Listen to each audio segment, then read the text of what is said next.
Hello everyone, in this practical, aim of practical is create a simple HTML page using heading, paragraph, link, list and image tags.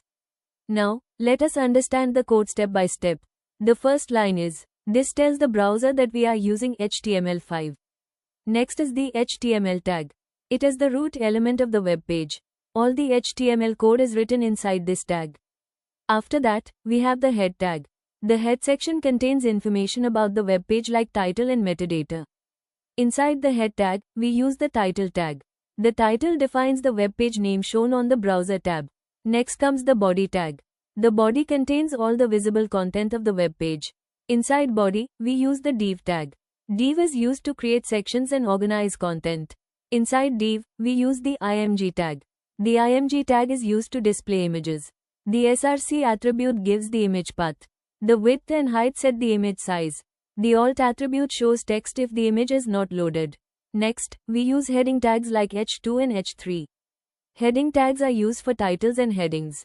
HTML provides h1 to h6, where h1 is the biggest and h6 is the smallest. Then we use the paragraph tag. The paragraph tag is used to write text content on the web page. After that, we use h4 for another heading. Next, we use the ul tag. Ul means unordered list. It creates bullet points. Inside ul, we use li tags. Li means list item.